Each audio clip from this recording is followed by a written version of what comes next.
सभी साथियों को। तो साथियों, आज हम जैसे कि आपको पता है कि मैं कल क्लास नहीं ले पाया था, मुझे किसी अर्जेंट काम में जाना पड़ गया था।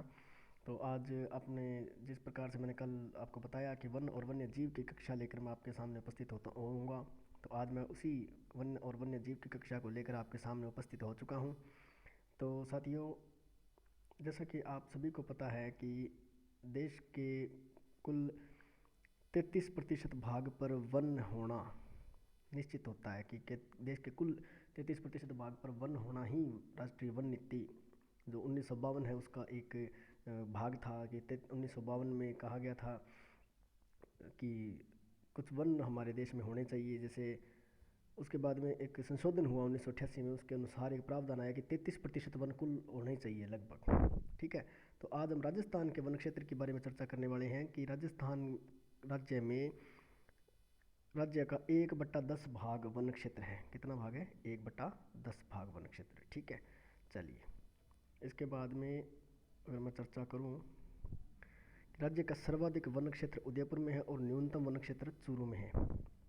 ठीक है, तो चूरू की अगर मैं बात करूं तो चूरू में पहले एक तो आप ये याद रखें कि कोई भी नदी नहीं है। ठीक है, दो ज़िले आते हैं, एक तो बीकानेर और एक चूरू। बीकानेर और चूरू दो ऐसे ज़िले हैं जिन्हों में कोई नदी नहीं है। ठीक है, चले अब वनों की अगर मैं प्रकारों की बात करूं तो वन 3 प्रकार के होते हैं। पहले आरक्षित, फिर अनारक्षित और फिर अवर्गीकृत। ठीक है, आरक्षित वन की देखिए क्या होता है कि आरक्षित वन, चलिए वन, इससे पहले मैं आपसे एक बात पूछना चाहता हूँ कि वन क्या चीज़ होती है? वन वन होते क्या है? जंगल, जंगल जिसे हम कहते हैं ना, जंगल होता क्या है? जंगल क्या होता है? कमेंट में बताइए जंगल क्या होता है, अगर आपको किसी को भी पता हो। देखिए, जंगल उस क्षेत्र को कहा जाता है जिस क्षेत्र में बहुत प्रकार की वनस्पतियां पाई गई हों, बहुत से जीव जंतु रहते हों, यानी कि अनेक प्रकार की, अनेक प्रकार, ठीक है, अनेक प्रकार की प्रजातियां, अनेक प्रकार की जैव विविधताओं वाली प्रजातियां जहाँ पर पाई जाती हों उसे जंगल या वन की श्रेणी में रखा जाता है। ठीक है, तो हम पहले जंगल की बात करने वाले हैं, पहले वन की बात करने वाले हैं। तो पहला जो हमारा वन है वो है आरक्षित वन। ये सरकारी नियंत्रण में होते हैं। पहली चीज़ तो आपको ये ध्यान रखनी पड़ेगी, सरकारी नियंत्रण में होते हैं और कुल वन क्षेत्र यानी राजस्थान के कुल वन क्षेत्र का 1/3 भाग यानी 1/3 भाग इस आरक्षित वन क्षेत्र में आता है। ठीक है, इनमें लकड़ी काटने और पशु चारण पर प्रतिबंध होता है, पूर्ण प्रतिबंध लगाते हैं ये कि एक तो लकड़ी नहीं काटी जाएगी और पशु चारण नहीं होगा। देखिए, पूर्ण प्रतिबंध है। ठीक है, चलिए इसके बाद सुरक्षित वन। कौन से वन है? सुरक्षित वन। ये देखिए यहाँ सुरक्षित वन की श्रेणी में देखिए कैसे होते हैं, ये भी सरकारी नियंत्रण में आते हैं वैसे तो, और ये कुल वनों से 50% से भी अधिक है, 50% से भी अधिक ये वन पाए जाते हैं। ठीक है, यानी कि अगर मैं बात जैसे सपोज कीजिए कि मैं आपसे एक बात कर लेता हूँ कि टोटल वन में मान के चलता हूँ कि 100 वन टोटल है। ठीक है, 100 वन टोटल है और उनमें से 1/3 भाग यानी कि 30%, 30 वन वो आरक्षित में है। ठीक है, और 50 से भी ज़्यादा कह सकते हैं तो मैं 51% मान लूँ, ये 81% हो गया टोटल। लगभग 81% की मैं बात करूँ तो सुरक्षित और आरक्षित वन आते हैं। ठीक है, अब मैं सुरक्षित वन की थोड़ी सी आपसे बात कर लेता हूँ। सरकारी नियंत्रण में ये वन आते हैं और कुल वनों का 50% से भी ज़्यादा है। इनमें क्या होता है कि पशु चारण और जो पेड़ काटता है, लकड़ी जो कटती है ना, उसके अंदर जैसे काटी जा सकती है लेकिन कुछ नियम लगेंगे, कुछ नियम लगेंगे जैसे कि जो व्यापारिक महत्व की लकड़ियां हैं उनको नहीं काटनी है, जैसे चंदन। ठीक है, और पशु चारण जैसे अपने कह सकते हैं ना कि एक भूमि दे दी पशु चारण के लिए, जैसे मैंने ये भूमि पशु चारण के लिए दे दी। ठीक है, तो इस इतनी भूमि के अंदर यहाँ और यहाँ, इतनी भूमि के अंदर अंदर ही आप पशु चरा सकते हैं, इससे आगे नहीं जाएंगे। यानी कि बाढ़ क्षेत्र जो हम कह सकते हैं, बाढ़ बना के उन्हें बता दिया जाता है। ठीक है, इसके बाद है अवर्गीकृत वन। अवर्गीकृत में ये कोई भी काम करो, चाहे आप लकड़ी काटो, चाहे आप पशु चराओ, चाहे, ठीक है, कुछ भी करो, इनमें कोई प्रतिबंध नहीं होता, ये वर्गीकृत भी नहीं होते वन, ये वन क्या नहीं होते, वर्गीकृत भी नहीं होते। ठीक है, चलें अब मैं वनों के बारे में थोड़ी सी आपसे और बातें करूँगा। जैसे कुछ मैं फैक्ट लेकर आया हूँ यहाँ पे, ठीक है, कुछ फैक्ट मैं यहाँ पर लेकर आया हूँ। इस फैक्ट में आप देखिए, एक तो ये है काजरी, बहुत सी परीक्षाओं में पूछा गया है काजरी क्या है, काजरी, ठीक है, काजरी नहीं है, काजरी है, ठीक है। चलें, तो केंद्रीय शुष्क क्षेत्र अनुसंधान संस्थान है ये, केंद्रीय शुष्क क्षेत्र अनुसंधान संस्थान, ठीक है। या अंग्रेजी में अगर मैं बात करूँ तो सी से सेंट्रल और ए से एरिड, जेड से जोन, आर से रिसर्च और आई से institute. Central arid zone research institute काजरी को कहा जाता है, ठीक है। इसी के जैसा ही एक मिलता जुलता सा नाम है आफरी। आफरी ये शुष्क वन अनुसंधान संस्थान होता है, शुष्क वन अनुसंधान संस्थान, जिसमें ए से एरिड, एफ से फॉरेस्ट और आर से रिसर्च और आई से इंस्टीट्यूट। जैसे एरिड फॉरेस्ट रिसर्च इंस्टीट्यूट इसे कहते हैं, ठीक है। चले, तो ये जो काजरी और आफरी है, ये दोनों ही कहाँ पाए जाते हैं, ये दोनों ही पाए जाएंगे आपके जोधपुर में, जोधपुर जिला, सूर्य नगरी जोधपुर, नीला शहर जोधपुर, ठीक है। बात करते हैं हम, चलिए अब इसके बाद में देखिए मैं आपसे एक बात करता हूँ। ये राजस्थान का मैंने मैप बनाया था, इसमें इस मैप के ज़रिए मैं आपसे कुछ बात करनी चाहूँगा, ठीक है।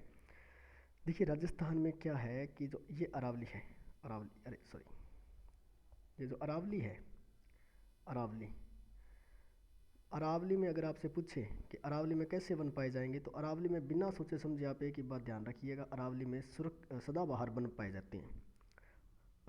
अर्ध उष्ण कटिबंधीय सदाबहार वन, यानी कि जो वर्ष भर हरे भरे रहते हैं, ऐसे वन अरावली क्षेत्र में पाए जाएंगे, ठीक है।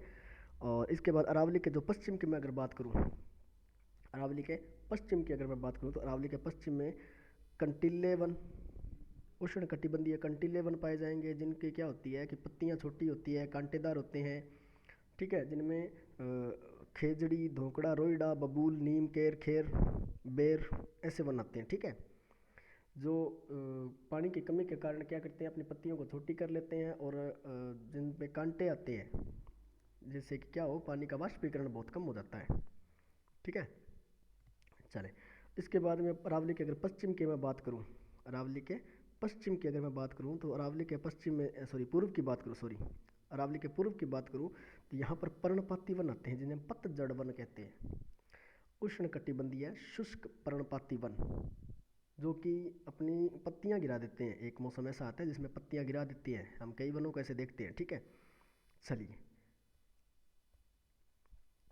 इसके बाद देखिए मैं एक बात आपसे और करना चाहूँगा यहाँ पर,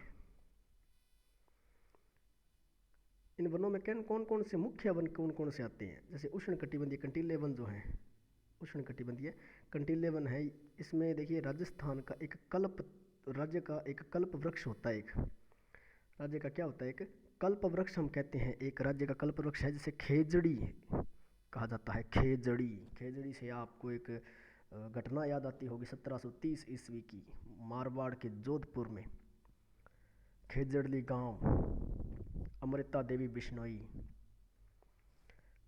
याद आई। उसमें क्या हुआ कि एक अभय सिंह नाम का शासक था, उसने अपने जो एक जो सामंत था, वो ठाकुर उस क्षेत्र का बना था, ठीक है। तो उसको खेजड़ी की लकड़ी लाने के लिए बोल दिया, किसी भी प्रकार से इमारती लकड़ी लाने के लिए बोल दिया। इमारती लकड़ी वो होती है जिनका हम फर्नीचर के रूप में प्रयोग करते हैं, और खेजड़ी जो लकड़ी है खेजड़ी की, वो बहुत ही उत्तम मानी जाती है, ठीक है। तो उस जो अभय सिंह था, मारवाड़ का जो शासक था, उसने भेज दिया अपने सामंतों को, अपने सैनिकों को कि जाइए आप इमारती लकड़ी लेकर आइए। वहाँ पर एक महिला जो थी, एक महिला थी यहाँ पर, जो बिश्नोई संप्रदाय की थी, जिसका नाम था अमृता देवी, अमृता देवी, ठीक है। अमृता देवी ने क्या किया कि पेड़ काटने से मना कर दिया उनको, कि पेड़ नहीं काटने यहाँ पर। तो सैनिक वहाँ पर वापस गए, और जो अभय सिंह के पास गए तो अभय सिंह ने कहा कि आप दोबारा जाइए और पेड़ काटिए, कह दीजिए कि ये आदेश है। ठीक है, तो सैनिक वापस आए और बोले कि आदेश है। तो अमृता देवी ने क्या किया, अपने साथ 363 लोगों के साथ 363 लोगों के साथ वो पेड़ों से चिपक गई। कहती कि पहले पेड़ काटना है तो पहले हमें काटो। ठीक है, तो अमृता देवी बिश्नोई जो है वो इस घटना के बाद क्या हुआ कि जो सैनिक आए थे उन्होंने पेड़ों के साथ लोगों को भी काट दिया। ठीक है, तो ये जो घटना थी वो साका खड़ाना कहलाती है, खड़ाना। ठीक है, तो इसमें हमने देखी दो तीन बातें की है। एक तो अमृता देवी बिश्नोई, ये जो बिश्नोई संप्रदाय होता है ना, इसके लोग प्रकृति और वन्य जीवों के प्रति बहुत ही उदार होते हैं। ये बिश्नोई संप्रदाय जो है वो संत जाम्बोजी ने चलाया था। ठीक है, संत जाम्बोजी ने चलाया था। ठीक है, ये भी याद रखिएगा, ये बहुत बार आता है। और इसके बाद में देखिए मैं बात करता हूँ कि जैसलमेर में एक घास पाई जाती है जिसे कहते हैं सेवण घास। और सेवण घास जो होती है वो बहुत ही पौष्टिक घास मानी जाती है पशुओं के लिए, बहुत ही पौष्टिक घास मानी जाती है ये घास पशुओं के लिए। और ये जो उष्ण कटिबंधीय कंटीले जो वन आते हैं वे मुख्यतः बीकानेर, चूरू, जैसलमेर, नागौर, जोधपुर, सीकर, झुंझुनू व जालोर, इन जिलों में पाए जाएंगे। यानी कि पश्चिमी जिले तो लगभग लगभग सारे आते हैं इसमें। ठीक है, और इसमें वनस्पति का एक प्रकार पूछ लिया जाता है, तो ये वनस्पति किस प्रकार की है, मरुदभिद, मरुदभिद नाम प्रकार की ये वनस्पति इसमें पाई जाएगी। ठीक है, चलिए, और इनमें जो मुख्य वृक्ष जो आते हैं वो आते हैं रोहिड़ा, रोहिड़ा राज्य पुष्प रोहिड़ा। ठीक है, खेजड़ी, धोंकड़ा, बबूल, नीम, कैर, बैर, ये वो वृक्ष आते हैं जिनकी पत्तियां छोटी होती है, कंटीले होते हैं, कुछ कंटीले होते हैं या कुछ नहीं भी होते हैं, लेकिन कंटीले बेसिक पाए जाते हैं। सदाबहार वन मैंने आपको बता दिया कि आबू क्षेत्र मुख्यतः अरावली क्षेत्र मुख्यतः आबू, आम, बांस और सागवान।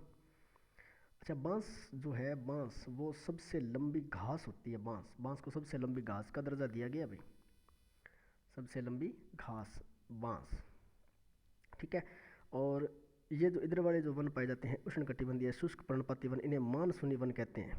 इन्हें क्या कहते हैं, मानसूनी वन कहते हैं। और ये मुख्यतः डूंगरपुर, बांसवाड़ा, उदयपुर, बारां, डूंगरपुर, बांसवाड़ा, उदयपुर, बारां, कौन से क्षेत्र में पाए जाएंगे, डूंगरपुर, बांसवाड़ा, उदयपुर, बारां, चित्तौड़गढ़, कोटा, बूंदी, झालावाड़, अलवर, अजमेर, सवाई माधोपुर, टोंक, करौली, यानी कि जो अरावली का पूर्वी भाग है, अरावली का पूर्वी पूर्वी और दक्षिण पूर्वी भाग, इस भाग में ये वन पाए जाएंगे।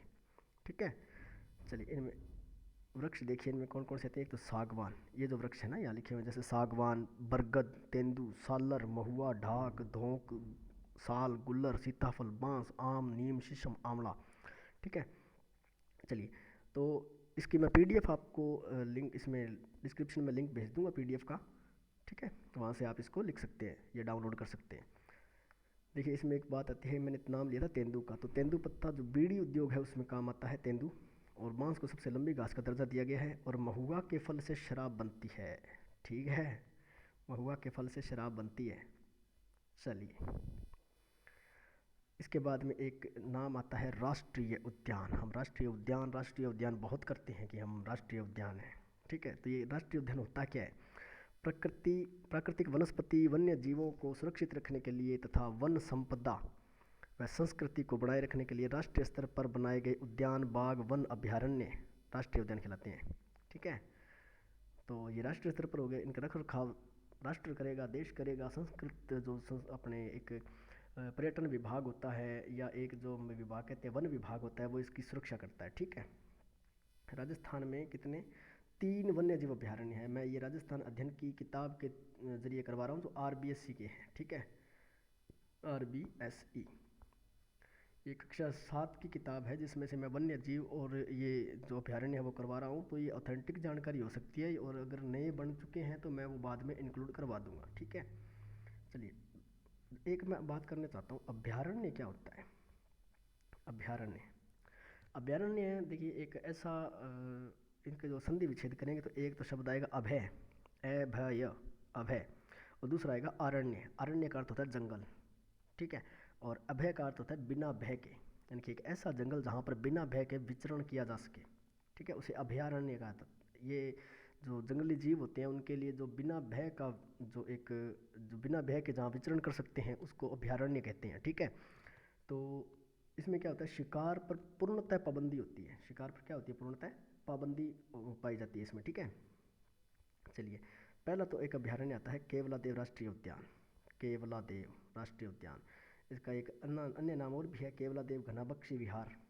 केवलादेव घना पक्षी विहार, ठीक है। इसकी स्थिति देखिए, इसकी स्थिति एक भरतपुर जिले में है, भरतपुर जिला, ठीक है। और विशेषताएं क्या होती है, साइबेरियन सारस, और साइबेरिया कहाँ है, रूस में। साइबेरिया कहाँ, रूस, रसिया। इसको क्या कहते हैं, पक्षियों का स्वर्ग भी कहा जाता है, पक्षियों का स्वर्ग भी कहा जाता है, ठीक है। साइबेरियन सारस, जिसे हम क्रेन कहते हैं अंग्रेजी में, वो पक्षी यहाँ पर आते हैं। और प्रवासी पक्षी, प्रवासी पक्षी कहा जाता है इन्हें। दूसरा है रणथंभौर।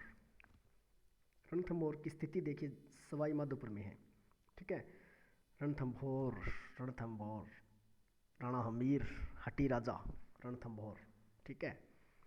इसे इतिहास में पढ़ेंगे हम, बिल्कुल इस राणा हमीर को पढ़ेंगे। रणथंभौर का एक राजा था राणा हमीर, इसे पढ़ेंगे, ठीक है। बाघ, भारतीय बाघ के लिए ये प्रसिद्ध है। रीछ, चित्तल, सांबर, नीलगाय और मगरमच्छ, ठीक है। चलें, इसके बाद ये आता है मुकुंदरा हिल्स। मुकुंदरा हिल्स ये कोटा और चित्तौड़गढ़ रावत भाटा। ये देखिए रावत भाटा जो है ना, इसमें एक संयंत्र लगा हुआ है। रावत भाटा चित्तौड़गढ़ में एक संयंत्र लगा हुआ है, ठीक है। कौन सा संयंत्र लगा हुआ है, परमाणु ऊर्जा संयंत्र रावत भाटा चित्तौड़गढ़ में लगा हुआ है, जो भारत का दूसरा परमाणु ऊर्जा संयंत्र है। पहला जो है वो तारापुर महाराष्ट्र में है भारत का, तो ये दूसरा परमाणु संयंत्र जो है वो चित्तौड़गढ़ रावत भाटा में है, ठीक है। ये किस लिए प्रसिद्ध है, एक तो बाघ के लिए प्रसिद्ध है। रीछ, जरख, ये जरख क्या होता है भाई, मुझे नहीं पता, अब नेट पे देख लेना, गूगल पे, ये मुझे अभी ज्ञात नहीं है क्या है। सियार और चिंकारा। चिंकारा देखिए, चिंकारा से मैं आपको एक बात बताता हूँ कि जो चिंकारा है वो राजस्थान का एक राज्य पशु है, वन्य जीव पशुओं की श्रेणी में, ठीक है। वन्य जीव पशुओं की श्रेणी में राज्य का एक राज्य पशु है, ठीक है। चलिए, रणथंभौर, सरिस्का, मुकुंदरा हिल्स, बाघ संरक्षण परियोजनाएं हैं। बाघ, ये यहाँ बांध लिखा गया, सॉरी बाघ है ये, यहाँ पर बाघ, ये जो बांध लिखा गया इसको आप बाघ कर लीजिए, बाघ, ठीक है। ये बड़ा है यहाँ पे बाघ, ठीक है। रणथंभौर, सरिस्का, मुकुंदरा हिल्स। सरिस्का अलवर में है भाई, ठीक है। सरिस्का किस में है, अलवर में है। केवलादेव राष्ट्रीय उद्यान व सांबर झील को वेटलैंड, वेटलैंड, ये जो वेटलैंड है ना, ये अरब कंट्रीज़ में पाई जाती है। वेटलैंड कहाँ पाई जाती है, ये वेटलैंड अरब कंट्री में है, यानी कि जो अरब देश है हमारे, वहाँ पर ये वेटलैंड है। और इन अरब देशों में क्या हो गया कि एक ना, जैसे नम भूमि होती है, आर्द्र भूमि, ठीक है। तो उस आर्द्र भूमि की तर्ज पर यहाँ पर भी कुछ वेटलैंड बना दिए गए हैं, ठीक है। जैसे एक तो आपका सांबर झील। सांबर झील कहाँ है, जयपुर में, ठीक है। सांबर झील कहाँ है, ये सांबर झील जयपुर में है, ठीक है। चलें, इसमें क्या है कि प्रवासी पक्षी आते हैं, यहाँ पर प्रवासी पक्षी आते हैं, ठीक है ना। चलिए, और आगे वन्य जीव और पालतू पशु देखिए, ये रहा, ये जो अभी मैंने बात आपको बताई है, ये यहाँ है कि वन्य जीव चिंकारा, और पालतू जो जीव है वो ऊँट, राजकीय पशु, राज्य पशु है हमारा, ठीक है ना। चलिए, ये खेजड़ली गांव के बारे में हमने बात कर ली। 1730 भाद्रपद दशमी को एक मेला लगता है जिसे खेजड़ली वृक्ष मेला कहते हैं, राजस्थान का एकमात्र वृक्ष मेला है। और अमृता देवी की जो स्मृति में एक उपवन बनाया गया है जिसे कहा जाता है मृग उपवन, ठीक है ना, ये आपको याद रखना है, ठीक है। अमृता देवी बिश्नोई, ये अगर आपसे पूछा जाए कि बिश्नोई पंथ जो है वो किसने चलाया है, बिश्नोई संप्रदाय किसने चलाया, तो आपका जो जवाब होगा संत जाम्बो जी, ठीक है। संत जाम्बो जी आपका एक जवाब होगा, ठीक है ना। तो इसके बाद में देखिए एक, अच्छा जाम्बो जी से जुड़ी हुई एक और बात है कि जाम्बो जी जो है उनका एक मंदिर है जाम्बा। जाम्बा कहाँ है, आप कमेंट में बताएंगे जाम्बा कहाँ है, जाम्बा गांव। और इनकी अन्य पीठ कहाँ है, ठीक है, आप ये बताइए। अन्य मंदिर पीठ जो हम कहते हैं, तो ये पीठ जो होती है ना, मंदिर जिसे कहते हैं हम जिन्हें मंदिर कहते हैं, उनकी जो दो शाखाएं स्थापित होती है, एक तो मुख्य पीठ और एक गौण पीठ, ठीक है। पीठ का अर्थ मंदिर ही होता है, यानी कि उसकी शाखा को पीठ कहा जाता है। ठीक है, चलिए अब हम राजस्थान के मुख्य मुख्य जो अभ्यारण्य हैं उनकी थोड़ी चर्चा कर लेते हैं। जैसे मैं पहले चूरू की तरफ चलता हूँ, चूरू की तरफ पहले चलता तो यहाँ पर एक अभ्यारण्य है। कौन सा अभ्यारण्य है? ताल छापर। ये देखिए ताल छापर। ये ताल छापर किस लिए प्रसिद्ध है? कृष्ण मृग के लिए। ठीक है, कृष्ण मृग काले हिरण के लिए। आपको याद होगा काला हिरण, सलमान खान एक केस चला है सलमान खान पे, वो काले हिरण को मारने के लिए केस चला है। और जो काले हिरण हैं वो जैसे बहुत कम हो रहे हैं, इसलिए वहाँ पर क्या हो गया कि जो सरकार है उसने इनको संकटापन्न जाति घोषित कर दिया है। ठीक है, तो सलमान खान ने इसको मार दिया, पंगा ले लिया। चलिए इसके बाद में है सरिस्का। सरिस्का कहाँ है? अलवर में। और अलवर में सरिस्का है तो वो बाघों के लिए प्रसिद्ध, अभी पीछे हम पढ़ के आए हैं। ठीक है, इसके बाद देखिए बंध बारेठा। बंध बारेठा, बंध बारेठा भरतपुर में है। और केवलादेव अभी हम पढ़े हैं साइबेरियन सारस। ठीक है, और इसके बाद में देखिए वन विहार राम सागर केसर बाग, ये धौलपुर में है। वन विहार राम सागर केसर बाग ये धौलपुर में है। ये पीडीएफ आपको मिल जाएगी। और ये देखिए इनके दोनों नाम जो हैं नाहरगढ़ और जमवा रामगढ़, नाहरगढ़ और जमवा रामगढ़ ये जयपुर के हैं। ठीक है, चलिए आगे चलते हैं। टॉडगढ़ रावली, टॉडगढ़ रावली बीच में आपको दिखाई दे रहा होगा टोडगढ़ रावली। तो ये जो टोडगढ़ जो रावली है ये अभ्यारण्य आपका अजमेर में है। ठीक है, इसके बाद रणथंभौर। ये देखिए रणथंभौर, सवाई माधो सिंह, सवाई मान सिंह, ये दो अभ्यारण्य और जुड़े हैं रणथंभौर के साथ। सवाई माधो सिंह और सवाई मान सिंह अभ्यारण्य, रणथंभौर अभ्यारण्य ये कहाँ है? ये सवाई माधोपुर में है। ठीक है, और इसके बाद में देखिए कैला देवी, कैला देवी अभ्यारण्य। कैला देवी अभ्यारण्य कहाँ है? कैला देवी अभ्यारण्य जो है वो करौली में है। ठीक है, कहाँ है ये करौली में है। ठीक है, चलिए इसके बाद देखिए बात करते हैं रामगढ़ विषधारी। रामगढ़ विषधारी, रामगढ़ जो विषधारी अभ्यारण्य जो है वो बूंदी में है। ठीक है, और शेरगढ़ बारा में है। ये जो शेरगढ़ है ये बारा में है। मुकुंदरा हिल्स ये अभी आपने पढ़ा है। कोटा और रावत भाटा, रावत भाटा जो जहाँ पर चित्तौड़गढ़ में है। ठीक है, ये कोटा और चित्तौड़गढ़ की सीमा पर है ये। इसके बाद है राष्ट्रीय चंबल अभ्यारण्य। चंबल अभ्यारण्य यानी चंबल नदी के किनारे होगा। तो यहाँ पर चंबल में देखिए घड़ियाल और भेड़िया यहाँ पाए जाते हैं। तो चंबल नदी राष्ट्रीय चंबल अभ्यारण्य ये चित्तौड़गढ़ कोटा के पास है। ठीक है, चित्तौड़गढ़ और कोटा के पास। ये पूर्णतः कोटा में नहीं है, पूर्णतः चित्तौड़गढ़ में भी नहीं है। ठीक है ना, ये जो चंबल अभ्यारण्य है ये पूर्णतः चित्तौड़गढ़ में नहीं है, पूर्णतः कोटा में नहीं है। ठीक है, तो इसके बारे में अगर मैं बात करूं तो राष्ट्रीय जो चंबल अभ्यारण्य है ये लगभग आपको, हाँ ये कोटा लगभग चित्तौड़गढ़ कोटा में यही है। ठीक है, सवाई माधोपुर कोटा जो धौलपुर और करौली का जो एरिया है वहाँ पर है ये सवाई माधोपुर, करौली, धौलपुर और कोटा। ठीक है, सॉरी चित्तौड़गढ़ नहीं है इसमें। इसके बाद में देखिए चित्तौड़गढ़ के जो अभ्यारण्य है मुख्य जो चित्तौड़गढ़ में पाए जाते हैं वो देखिए बस्सी एक अभ्यारण्य है, यहाँ पर नाम मैंने दिया है बस्सी।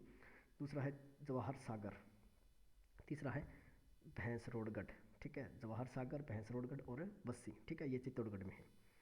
इसके बाद देखिए सीता माता अभ्यारण्य, सीता माता अभ्यारण्य, जय सीता माता। सीता माता अभ्यारण्य प्रतापगढ़ में है। ये उड़न गिलहरी के लिए प्रसिद्ध है। उदयपुर में देखिए क्या अभ्यारण्य है? जयसमंद, फुलवारी की नाल और सज्जनगढ़। ठीक है, जयसमंद, फुलवारी की नाल और सज्जनगढ़। और इसके बाद में राजसमंद में अगर मैं चलूँ, राजसमंद में एक अभ्यारण्य है कुंभलगढ़ अभ्यारण्य, बाघों के लिए प्रसिद्ध है। और माउंट आबू अभ्यारण्य जंगली मुर्गे के लिए प्रसिद्ध है। ठीक है, ये माउंट आबू सिरोही में है। और इसके बाद देखिए यहाँ राष्ट्रीय मरु उद्यान जैसलमेर बाड़मेर की सीमा पर है ये। और ये गोडावन के लिए प्रसिद्ध है। गोडावन आपको अगर पता लगे कि राज्य पक्षी है राजस्थान का। ठीक है, गोडावन। चलिए, तो आज हमने बहुत कुछ सीखा है इस कक्षा में। पहले हमने वनों के बारे में चर्चा की, वन कैसे हैं, क्या हैं, और मतलब कितने होते हैं, क्या इसमें चलता है, वनों में कौन कौन से जीव आते हैं, कौन कौन से जो वन है वो कितने प्रकार के होते हैं, कहाँ कहाँ पाए जाते हैं। ठीक है, के बारे में सारी चर्चा कर ली है। और इसके बाद में हमने चर्चा की थी राष्ट्रीय उद्यानों के बारे में। ठीक है, तो राष्ट्रीय उद्यान क्या होते हैं और किस प्रकार से राष्ट्रीय उद्यानों पर नियंत्रण किया जाता है, किस सरकार का नियंत्रण होता है, केंद्र सरकार चलेगी या राज्य सरकार चलेगी, ठीक है, वन विभाग। और इसमें इसके बाद हमने वेटलैंड की बात की, वन्य जीव चिंकारा और ऊंट जो है हमने उनकी बात की। इसमें हमने खेजड़ली गांव का शाखा खड़ाना की बात की। खेजड़ली जोधपुर में है। अभय सिंह ने यहाँ पर पेड़ों के विरोध में, जो अभय सिंह द्वारा जो पेड़ कटवाए जा रहे थे उसके विरोध में अमृता देवी बिश्नोई और 363 स्त्री पुरुषों ने बलिदान दिया। और भाद्रपद शुक्ल दशमी, ठीक है, इसके दौरान इसमें क्या होता है, मेला भरता है, जिसे राजस्थान का एकमात्र वृक्ष मेला कहा जाता है, ठीक है। तो उम्मीद है आपको ये कक्षा बहुत मतलब अच्छी ठीक लगी होगी आपके लिए। ये बहुत ही मतलब काम की कक्षा है। और अगर आपको ये कक्षा अच्छी लगी हो तो एक सब्सक्राइब, एक लाइक और एक शेयर ज़रूर कर देना, ठीक है। आज की कक्षा में बस इतना ही। आज इजाज़त दीजिए। धन्यवाद। जय हिंद, जय भारत।